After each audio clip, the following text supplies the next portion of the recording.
사도신경 하심으로 12월 7일 월요일 새벽 예배를 하나님 앞에 올려드리도록 하겠습니다. 전능하사 천지를 만드신 하나님 아버지를 내가 믿사오며 그 외아들 우리 주 예수 그리스도를 믿사오니 이는 성령으로 잉태하사 동정이여 마리아에게 나시고 본디오 빌라도에게 고난을 받으사 십자가에 못 박혀 죽으시고 장사한 지 사흘 만에 죽은 자 가운데서 다시 살아나시며 하늘에 오르사 전능하신 하나님 우편에 앉아 계시다가 저리로서 산 자와 죽은 자를 심판하러 오시리라. 성령을 믿사오며 거룩한 공예와 성도가 서로 교통하는 것과 죄를 사하여 주시는 것과 몸이 다시 사는 것과 영원히 사는 것을 믿사옵나이다. 아멘. 오늘 우리에게 주신 하나님의 말씀은 사도행전 7장 1절부터 16절 말씀입니다. 사도행전 7장 1절부터 16절 말씀 우리 한 절씩 교독하시겠습니다. 대제사장이 이르되 이것이 사실이냐? 스데반이 이르되 여러분 부형들이여 들으소서. 우리 조상 아브라함이 하란에 있기 전 메소포다미아에 있을 때에 영광의 하나님이 그에게 보여 이르시되 내 고향과 친척을 떠나 내가 내게 보일 땅으로 가라 하시니 아브라함이 갈대아 사람의 땅을 떠나 하란에 거하다가 그의 아버지가 죽음에 하나님이 그를 거기서 너희 지금 사는 이 땅으로 옮기셨느니라.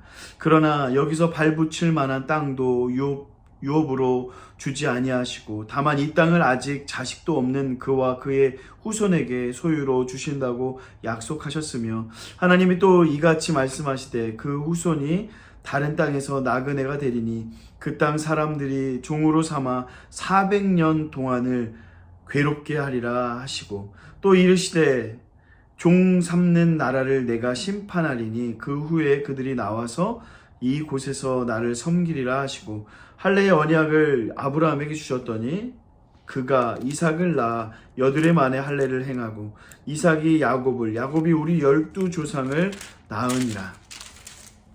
여러 조상이 요셉을 시기하여 애굽을 팔았더니 하나님이 그와 함께 계셔 그 모든 환난에서 건져내사 애굽 왕 바로 앞에서 은총과 지혜를 주심에 바로가 그를 애굽과 자기 온 집의 통치하로 세웠느니라. 그때 애굽과 가나안 온 땅에 흉년이 들어 큰 환난이 있을세 우리 조상들이 양식이 없는지라. 야곱이 애굽에 곡식이 있다는 말을 듣고 먼저 우리 조상들을 보내고 또 재차 보내매 요셉이 자기 형제들에게 알려지게 되고 또 요셉이 친족의 바로에게 드러나게 되니라. 요셉이 사람을 보내어 그의 아버지 야곱과 온 친족 75사람을 청하였더니 야곱이 애굽으로 내려가 자기와 우리 조상들이 거기서 죽고 세겜으로 옮겨져 아브라함이 세겜 하몰의 자손에게 은으로 값주고 산 무덤에 장사되니라. 아멘. 할렐루야. 오늘은 사도행전 7장 말씀을 우리가 함께 한 절씩 보면서 함께 은혜를 나누도록 하겠습니다. 오늘 말씀의 가장 중요한 키워드는 하나님께서 우리의 삶을 주관하여 주신다는 거죠. 하나님께서 우리의 삶을 이끄시고 통치하시고 다스리신다는 것을 오늘 이 말씀을 통해서 이 사도행전 7장 스데반의 설교를 통해서 우리가 깨달아야 합니다. 어떻게 이스라엘을 하나님께서 이끌어 주셨는지, 그리고 그 이스라엘을 이끄신 그 하나님께서 나의 삶을 또 어떻게 인도하여 주셨는지, 그 하나님의 움직임을 오늘 본문 말씀을 통해서 우리가 살펴보기를 원합니다. 자, 이 7장 말씀을 본격적으로 들어가기 전에 6장 말씀의 내용을 좀 정리할 필요가 있습니다. 6장 말씀을 좀 한번 정리해 볼게요. 예루살렘 교회가요 폭발적으로 부흥하게 됩니다. 이렇게 놀라운 감사한 일이 있는데 반대로 그렇게 부흥하다 보니 이렇게 내분이 또 일어나게 되죠. 이 내분의 문제를 해결하기 위해서 6장 3절 말씀 보니까 형제들아 너희 가운데서 성령과 지혜가 충만하여 칭찬받는 사람 7을 택하라 라고 그렇게 얘기하죠. 그래서 교인들 가운데 정말 성령과 지혜가 충만하고 칭찬받는 이 4가지 조건 제가 세 가지 조건의 사람을 집사님을 뽑게 되죠. 그래서 재정이나 구제 담당 여러 사역들을 역할 분담하는 그런 집사님들이 뽑히게 됩니다. 그 7명의 집사님 중에 우리들이 잘 알고 있는 스테반 집사님의 이야기를 좀 함께 나누려고 합니다.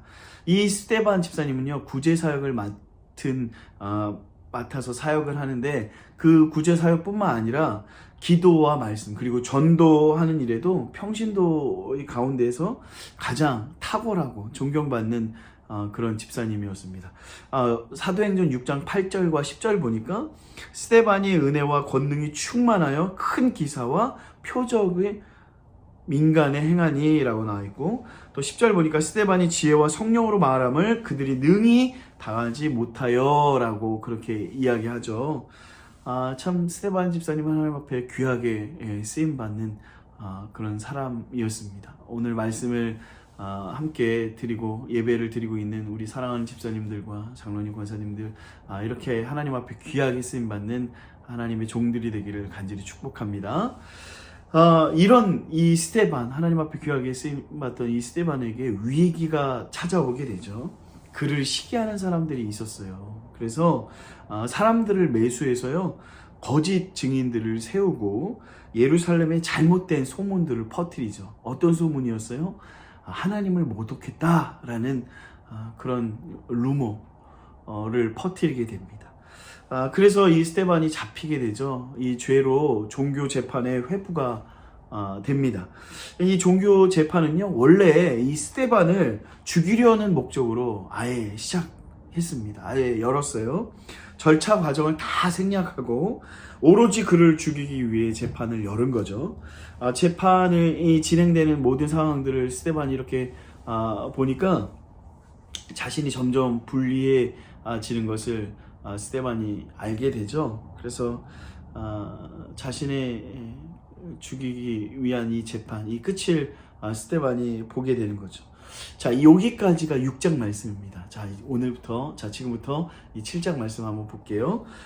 재판이 이 막바지에 달았을 때 스데반이 마지막으로 변론을 하게 됩니다.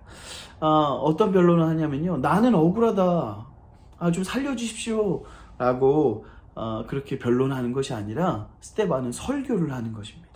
그래서 이것을 공회원들 앞에서 설교했다라고 해서 그 유명한 공회 설교라고 이야기하죠. 말씀을 가지고 설교를 통해서 자기 자신을 변론하는 내용이 7장입니다. 사도행전에서 나오는 여러 설교 중에 가장 긴 분량을 갖고 있는 이 스데반의 설교인데요. 스데반의 설교를 통해서 어떤 변론을 하는지 우리가 한번 찾아보겠습니다. 우리 2절 말씀 같이 한번 읽어볼까요? 스데반이 이르되 여러분 부형들이여 들으소서. 우리 조상 아브라함이 하란에 있기 전 메소포다미아에 있을 때에 영광의 하나님이 그에게 보여라고 얘기하죠. 여기 보니까 부형들이여 라고 그렇게 스데반이 이야기를 시작합니다. 이것은 굉장한 존칭이었어요. 자기를 죽이려고 하는 이 재판관들에게 어른으로서 존경하는 그런 태도를 이 스데반이 보이게 되죠.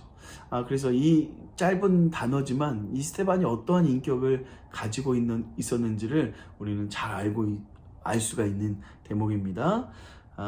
그러면서 이제 아브라함이 하란에 있기 전 이렇게 이야기하면서 스데반이 아브라함과 또 요셉, 또 모세, 다윗, 골리앗이 아니라 솔로몬, 이렇게 5명의 인물들, 구약의 인물들을 차례차례 이렇게 설명을 합니다. 왜 스데반은요, 법적인 공방을 하고 법적인 변론을 해야 하는데 뜬금없이 구약의 인물들을 꺼내서 사람들 앞에서 설교를 하고 있을까요? 지금 이 공회원들은 구약의 율법을 굉장히 신봉하는 사람들이었습니다. 구약의 이야기를 누구보다도 잘 알고 있다라고, 자신이 전문가다라고 그런 자부심이 굉장히 했던 사람들이죠. 그런 사람들 앞에서 왜 스데반이 그들이 제일 좋아하는 인물들을 통해서 하나님이 우리에게 말씀하시고자 하는 것을 이 스데반이 전달하고자 한 거였어요. 사도행전 7장 9절 보니까 하나님이 그와 함께 계셔라고 나와 있고 46절 보니까 다윗이 하나님 앞에서 은혜를 받아라는 이 말씀이 있죠. 유대인들이 그렇게 자랑하고 존경하는 아브라함, 요셉, 모세, 다윗, 솔로몬, 이 사람들이 그렇게 잘 될 수 있었던 것은 그들의 탁월해서가 아니라 온전히 하나님의 은혜였기 때문이다라는 것을 스데반이 설명합니다. 하나님께서 그들의 역사를 주관하셨다는 거죠. 아브라함, 이삭, 야곱, 요셉, 성경의 중요한 인물들을 쭉 설명하면서 하나님이 말씀하셨다. 또 하나님이 가게 하셨다. 하나님이 이루셨다. 하나님이 주셨다. 라고 이야기하죠. 주체가 하나님께 있다라는 것입니다. 그러니까 이스라엘 역사는 철저하게 하나님이 주관하시고 역사하셨다는 것을 이 스데반이 많은 사람들 앞에서 설교한 것이죠. 우리는 이런 이 스데반의 진술을 통해서 하나님께서 이스라엘의 역사만 주관하시는 것이 아니라 오늘날 우리의 개인의 삶도 주관하시는 분이라는 것을 분명히 알 수 있습니다. 여러분 한번 우리들의 삶을 돌아보십시오. 내가 선택하고 결정해서 여기까지 온 것 같지만 지금 우리 삶을 뒤돌아보니까 하나님께서 가게 하셨고 때로는 하나님께서 오게 하시고 하나님께서 내 삶을 정말로 계획적으로 인도하셨다는 것을 우리가 알 수 있죠. 사랑하는 여러분, 오늘 이 스데반의 진술을 통해서 하나님이 어떻게 내 삶을 주장하셨는지, 내 개인의 인생 여정을 이끌어 오셨는지를 한번 돌아보는 좋은 시간이 되기를 축복합니다. 특별히 우리 크리스찬들은 하나님의 계획 안에서 인생을 살게 되고 하나님의 섭리 안에서 인생을 살게 된다는 사실에 더 분명하게 인식하면서 우리가 살아가야 한다는 것이죠. 아브라함이 어떻게 고향을 떠났는지, 가나안의 정착을 어떻게 했는지, 또 아브라함이 어떻게 아들 이삭을 낳았는지, 요셉이 왜 애굽으로 건너갔는지, 이런 스데반의 진술하는 모든 내용들의 주체는 그들이 아니고 하나님이셨다는 사실, 동시에 내 삶의 여정도, 내 삶의 주체도 내가 아니라 하나님이라는 사실을 한 번 다시 돌아보고 인식하는 한 주간이 되기를 간절히 축복합니다. 스데반이 진술에서 하나님께서 어떻게 이스라엘 역사를 주관하셨는지, 그리고 우리 개인의 삶을 이끌어 주셨는지를 살펴보았습니다. 하나님이 어떻게 우리의 삶을 주관하셨는지 돌아보며 오늘 하루를 그분의 은혜 아래 사는 그 놀라운 축복이 있기를 간절히 축복합니다. 사랑하는 성도 여러분, 스데반의 설교를 통해서 다시 한번 우리 삶의 주인은 내가 아닌 예수 그리스도만이 우리 삶의 주인입니다 라고 고백되어지는 그 은혜가 저와 여러분이 오늘 하루 충만하기를 간절히 기도하겠습니다. 함께 기도하겠습니다. 하나님 아버지, 여기까지 우리를 인도하여 주시니 감사합니다. 우리 삶을 주관하여 주시니 감사합니다. 하나님의 놀라운 역사를 간증하며 사는 하루가 되도록 인도하여 주시옵소서. 예수님 이름으로 기도드립니다. 아멘. 하늘에 계신 우리 아버지여, 이름이 거룩히 여김을 받으시오며 나라의 임하옵시며 뜻이 하늘에서 이루어진 것 같이 땅에서도 이루어지이다. 오늘날 우리에게 일용할 양식을 주옵시고 우리가 우리에게 죄 지은 자를 사하여 준 것 같이 우리의 죄를 사하여 주옵시고 우리를 시험에 들게 하지 마옵시고 다만 악에서 구하옵소서. 대개 나라와 권세와 영광이 아버지께 영원히 있사옵나이다. 아멘.